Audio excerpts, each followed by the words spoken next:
kita lihat di 3 hari yang lalu, kalau tidak salah tanggal 20, kantor Tempo kembali diteror kepala babi. Jelang 2 hari, kantor Tempo kembali lagi diteror 6 ekor bangkai tikus tanpa kepala. Jadi ini sudah tidak bisa dianggap bercanda lagi. Ini teror bukan hanya kepada media Tempo, tapi kepada seluruh jurnalis yang berani mengkritik pemerintah.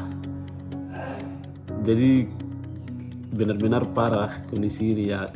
Jadi yang benar saja, kita disuruh diam, masa bodoh dengan apa yang terjadi di negara ini, seakan-akan semua baik-baik saja.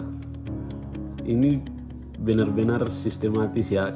Iya, kemarin malam juga Ibu Sumarni dan juga masyarakat sipil mendatangi kantor Tempo dan membawa bunga ya untuk Mbak Cici dan juga rekan-rekan media Tempo untuk mendukung Tempo atas teror yang terjadi. Media besar saja di teror begini, dibikin-bikin, apalagi kita yang masyarakat kecil.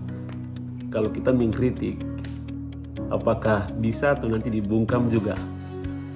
Jadi ini menjadi persoalan serius.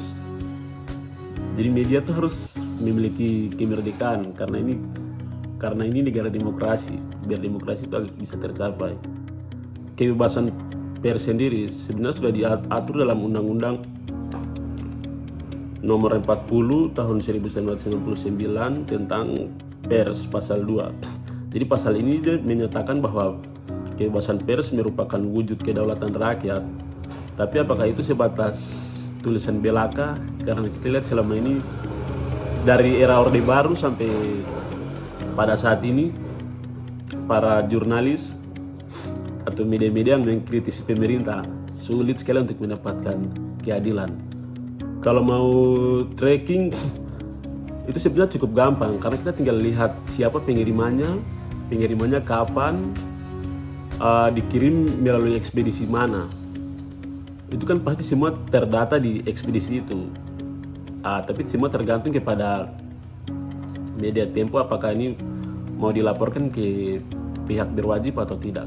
Tapi kami sebagai masyarakat juga tentunya berharap ya semoga ini dilaporkan karena ini tidak boleh dibiarkan saja. Kalau terjadi pembiaran pasti teror dan pembungkaman terhadap jurnalis pasti akan semakin masif terjadi. Di Indonesia sendiri ada beberapa media yang pernah diteror sejak masa Orde Baru.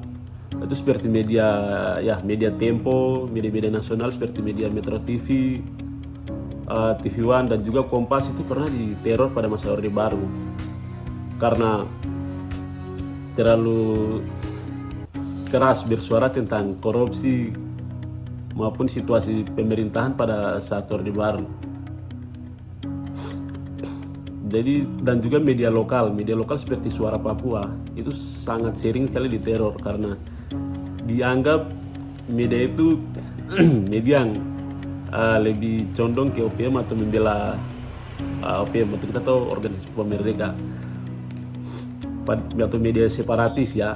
Padahal media itu kita tahu sendiri, media itu bersuara tentang suara-suara yang tidak didengar dan juga tentang kondisi Papua, kondisi real Papua, tentang situasi yang ada di Papua. Tapi kita melihat juga para wartawan Suara Papua itu sangat sulit sekali untuk mendapatkan berita dari orang-orang yang diwawancarai karena mengalami intimidasi dan tekanan karena dikira media ini media separatis begitu, padahal tidak sama sekali.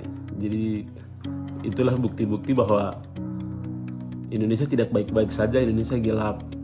Dan Orde Baru memang sudah terjadi bahkan sebelum disahkannya RUU TNI kemarin. Kasus ini menunjukkan bahwa kebebasan pers itu sangat dibungkam ya dan sulit sekali untuk mendapatkan keadilan. Tapi sebagai warga sipil tetap bersuara karena perjuangan sekecil apapun tetap perjuangan. Kami bersama Tempo. Terima kasih.